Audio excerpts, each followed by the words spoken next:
it's so windy now, too. It's so windy.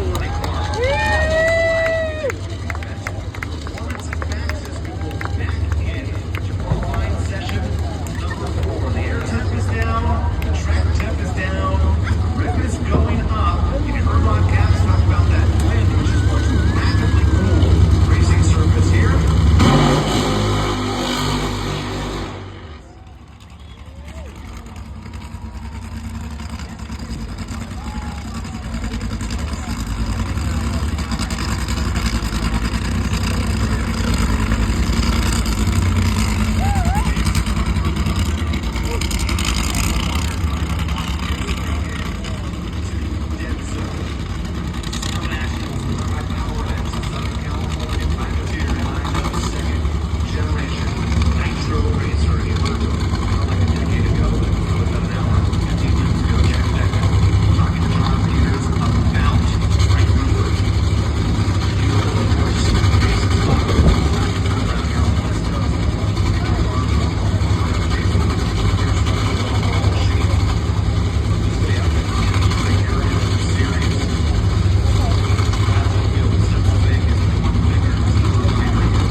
Fans, that's for you. We appreciate you sticking around here. Thank you to the Simpson Safety Safari. They obviously gave us a plenty good racetrack because Jason Rupert just improved his time to 3.971. Pardon me, with 397.3 there. He missed it by 2 thou. But only at 280 miles per hour. Rupert's car was on a pretty good looking run until just before half track. I'd actually like to see that again because it was unusual. There's smoke almost out from under the front wheel well up there. If not out of the injector as it came by us here. We'll take a look at the instant replay here. Is it going to get Jason Rupert pushed off on the top end of the racetrack here? But that was interesting because the smoke came out of the car, or mist of some sort, while it was still running. Here's another look. NHRA replay. Let's watch Jason's machine.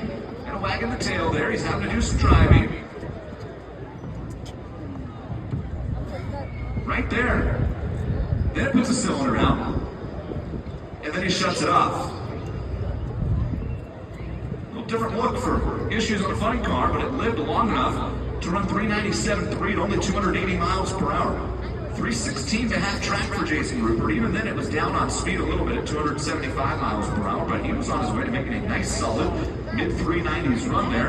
And I tell you, whoever lines up against Jason Rupert in round number 1 of eliminations tomorrow, they better bring their A game, because I do not believe Jason Rupert is going to be an easy out when we get to round 1 of funny car eliminations tomorrow. Looks like they are lifting the body to get the clutch unlocked on that machine. Throw it over center, get it pushed off the top end of the racetrack. Then we have a pair of funny cars at the ready line, and one of them not currently qualified here in the final session of Nitro Funny Car.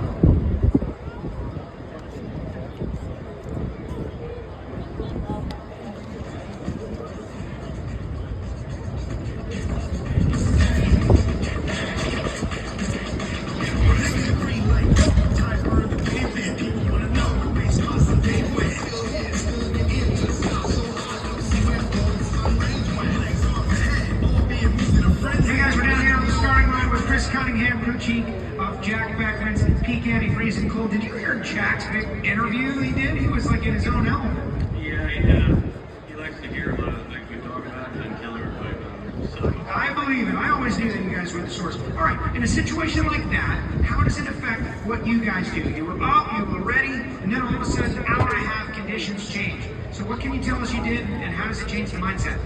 So we ran 87 on the first run, and the track was 101 or 2. So the track was pushing 122 on the coming up here prior, and we were really pulling back. We were trying to go run 92 or 3. So now that's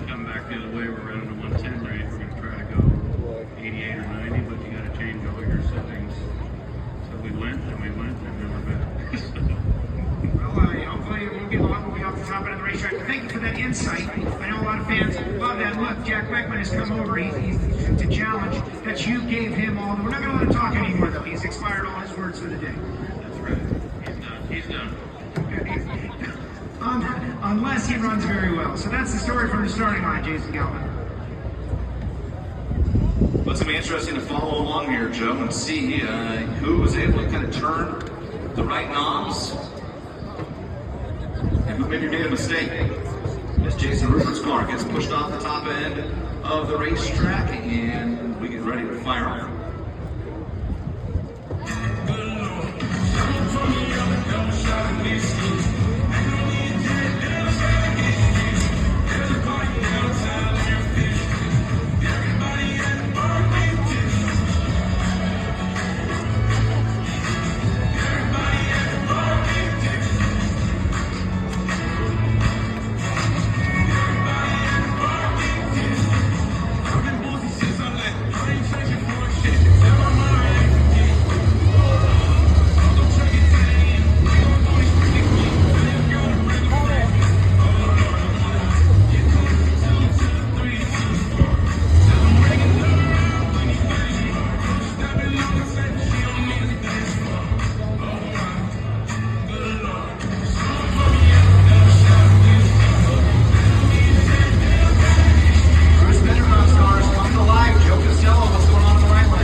Spot from number 13 to 12 for that Snap-on franchisee machine, the makers and fixers.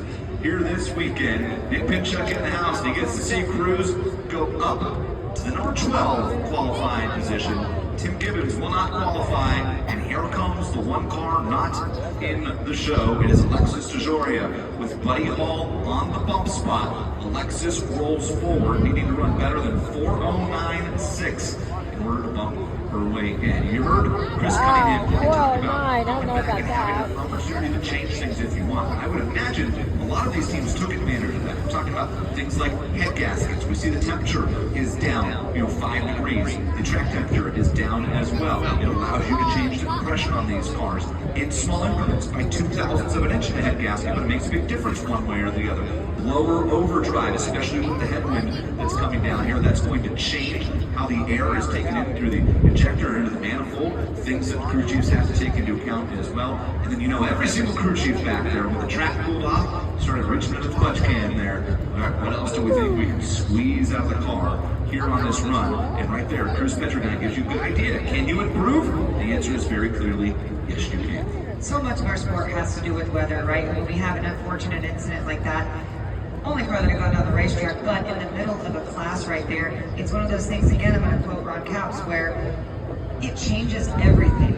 if one thing had gone different, we wouldn't have had that delay as long as it was, and we wouldn't allow those cars to go back to the station lanes, but it did, and I think that the fans are going to get the better end of the show for that. Yeah, an opportunity that long. If you think about a Sunday turn for these teams, most of these teams have the car disassembled and reassembled in about 45 minutes, because then you have to go through the warm-up process and tow to the lanes and get into the race car, everything that comes along with it, right? So these teams do 45 minutes to an hour is plenty of time to disassemble the engine, take it apart, make the changes where you want to, put it back together. These teams know how to do that, and I have a feeling that many of these teams took advantage of just that, including the team in the right lane.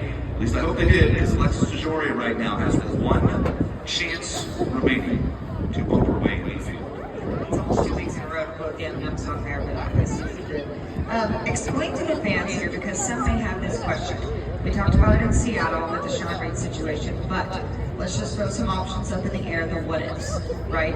What if Alexis did not qualify, and what if Buddy Hall did not return? Go ahead and clarify how the professional categories work. Right, and with the Mission Foods category, and we don't know, I've not talked to Buddy at Yes, this point, obviously, what but if for whatever reason they don't have a backup car, they don't have the parts or pieces, whatever, and Buddy remains on the bump, in the Mission Foods Pro Series, we do not allow an alternate competitor. We talked about this last week, unfortunately, with Sean Reed in a similar situation. Couldn't make the call in round number 1 on Sunday. So the Lucas Oil categories and Pro Modified and a couple of other categories, there's a replacement car option. You go to the next car not qualified, and they slide into that spot on the lap. That's not how it works in the professional categories. In Top Fuel Funny Car, Pro Stock, and Pro Stock Motorcycle, Alexis needs to get in here, and if for some reason she does not, and then Buddy Hall's team does not have the ability to make it to round 1 tomorrow, suddenly your number 1 qualifier right now, Matt Hagan, could be sitting on an opportunity where he would get a free time run in round number 1, essentially. So there's a lot of pressure here for Alexis. There's a lot of what ifs and conversations to be had. Again, we've not gone back to talk to Buddy Hall's team about that situation at this point, but it could all be a moot point here in the next 90 seconds, depending on what Alexis DeJoria's team does. Coming off a semifinal appearance a week ago, a little surprising that Alexis enters this session on the outside looking in for JCM and their working on the machine. This is why Mike and Ross Smith are world champions. Crew chiefs on this car, and world drivers to world championship awards for moments like this to be able to rise to this occasion. Alexis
as the number 15 qualifier at 392 for Bob Taska III, but Alexis DeJoria and her Bandero Rocket Phones team answer the call, and they move into the field at the number 15 spot. Joe. Here with Mike Neff. Well, that's why you do it, to feel the burn of the moment. You got it.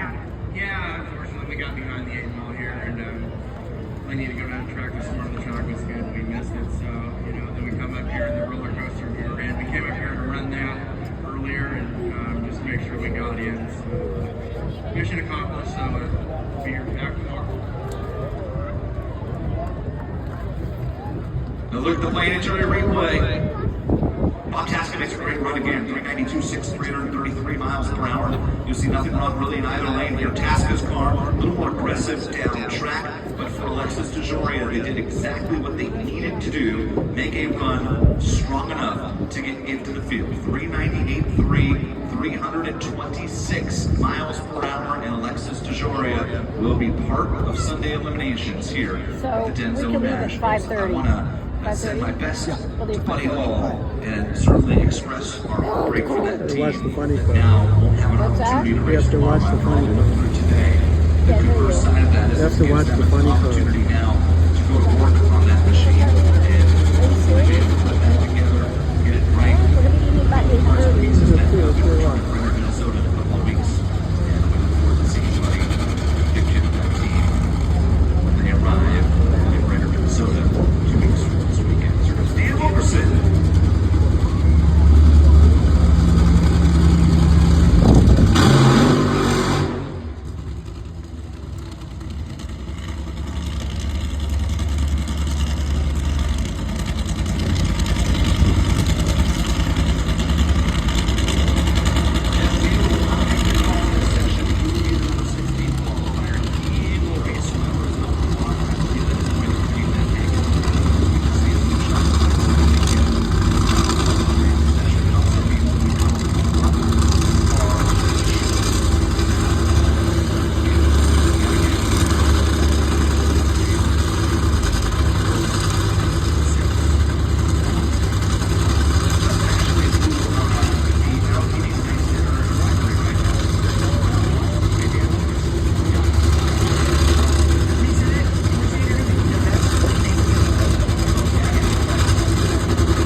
Will not improve. He will stay number 8.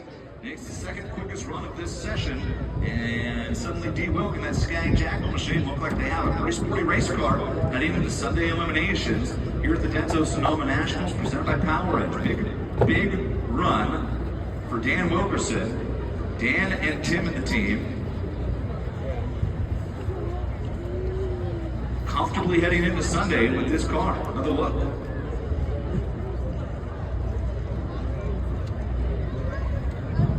Is clean is the first time. Real quick. Yes, Jason, Joe. yeah, Tim's telling me something. What are you telling me? We started the amp and the dash didn't work, and the power plug come unplugged from the switch on the dash. So we had to take the top of the computer loose and plug it back in. And so all the idle and all that was wrong, but it'll be okay. All the idle and all that was wrong. It was the second quickest run of the session, but all right. I'll brag about it for once you have 20 cars fired. Top that check with me. Well, Alexis, from anxiety to relief, describe the range of emotion. Grateful. That is stressful as hell. None of us like that, obviously. Craziness,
nosed over through the lights. That's the 318 part of things.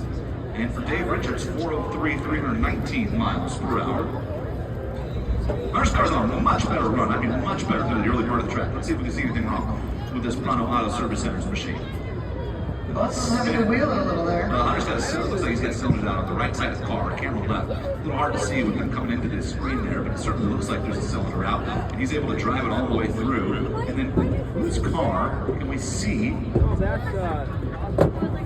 It's hard to tell which car. Oh, it might have been Richard's car there. I don't know, it's hard to tell. Somebody's car, you can hear it here, Courtney, up in the booth, clear as day. Kind of squeezed back into the throttle a little bit, almost as if it got hung up on the body. Once it went through the lights down there, then they were able to get it killed and shut off. Brought to a stop safely. The car's waiting to turn.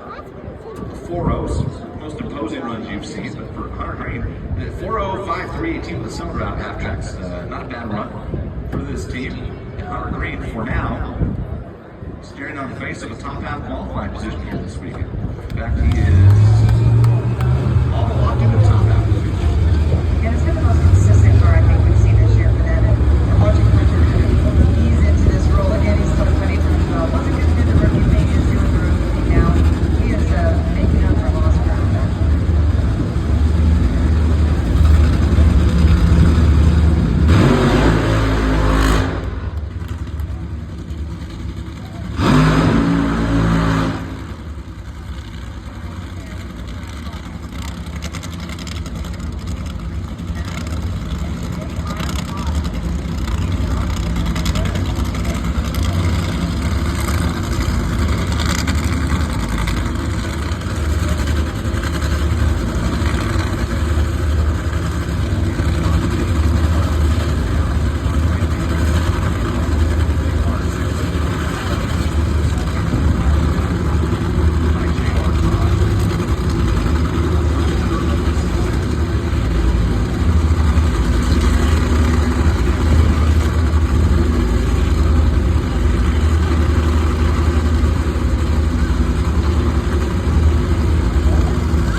Makes a rocket shot to the top of the board in Q4, 3.908, 332 for Austin Brock. That does not improve on his 389 from yesterday, but it is low of the session by a couple hundredths of a second.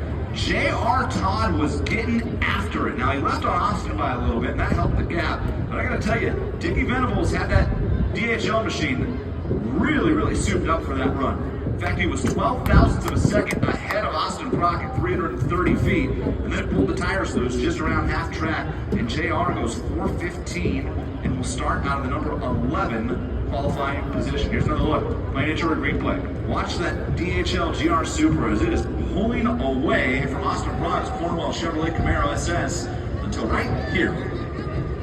Starts to spin the tires, and JR sensing that, steps off as it puts the cylinder out.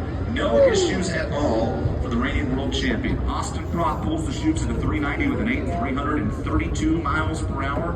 Low of Q4 for now for the Nitro Funny Car points leader. With Paulie and Chad Green, the next pair at the ready room.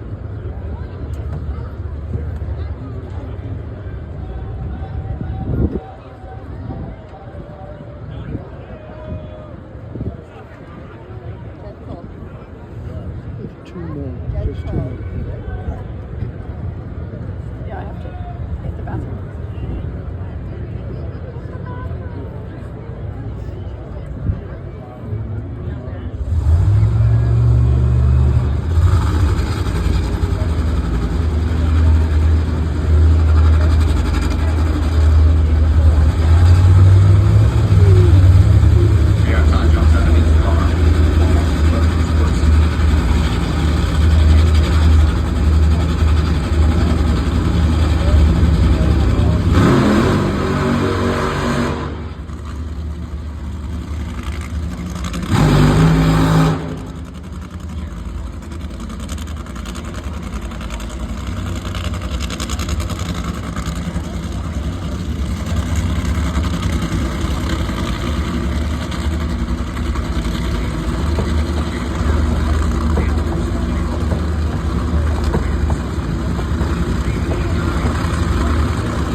well on its way to dipping into the mid 390s, and then something went awry, and that Denso Dodge, as he got to the top end of the racetrack, you see the smoke come out of the machine from under the front wheel wells, and that's going to send Paul Lee pushed off the top end of the racetrack, and it's going to send Johnny Lindbergh and John Medlin back into the think tank for round number 1 tomorrow. Paul Lee right now qualified number 4 as we check in with David Freiberger. Hello, David. You know, last night we heard your crew chief and father quip that you had left Seattle kind of confused. It looked like maybe that continued into this morning. But you know what that's all about, and you have it under control. Yeah, they always have it under control on this Cornwall Tools machine. They do an outstanding job, and we were low the first session, and I think we're low right now. So a lot of people watching this sport, when we stumble 1 or 2 runs, everyone thinks the world's ending, and you know, we're not that messed up. We're just a little messed up, and we'll get it sorted out. That was a great run. Coming from blowing the tires off to going and running low for the session so far, we're proud of that. So I'm looking forward to tomorrow. I love what he said there, because we do have to put this into perspective. When you have a season like Austin had previously, and then you come out here, you've got point-setting situations, he's won races, he's won 2018. People think that they are just down and down, they're doing so horribly, but we've got to just remember that what he did, that we're all gaining him on, was supernatural. I think that without Paul walking, he went back-to-back races.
Jim Head, I'm impressed.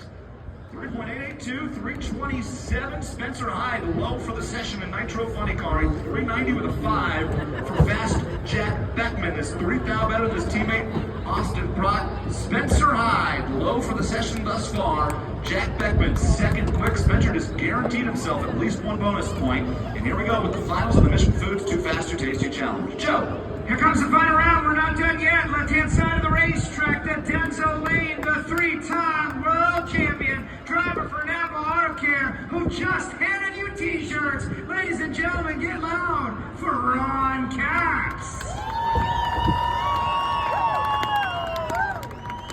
And over on the right-hand side for Tony Stewart Nitro, American Rebel Beer, and this weekend, Johnson's Horsepower Garage. He's a 4-time world champion, Matt Hagen. A true rematch of last race's final round. Here we go. Epic introductions by DJ Costello. You can tell him to wait a couple hours for Gosh. that. Well, you know. It's all that espresso he drank in between. He didn't bring us any. No, he did not. No, he did not. Matt Hagen and Ron Capps, a final round rematch from 6 days ago. The Muckleshoot Casino Resort Northwest Nationals at Pacific Raceways, just outside of Seattle, Washington. It was the Johnson's Horsepower Garage machine of Matt Hagen capturing his first win of the season, his first win since Dallas Stampede of Speed last year. Oh wait, who did he get that win over? Remind me. Ron Capps. There you go. Tell me Ron O's the one. Yes. That is officially the first time I stumped you in the booth. Ron O's of 2. The Napa Auto Care machine, Ron Capps on the left side at what is his home old racetrack. Saw his mom yesterday at his house, of course, with his friends, family. Bill Williams down on the starting line, trying to convince people to be his backup.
Challenge of the season. Caps was victorious. Okay, buddy, we're gonna pack up. Okay.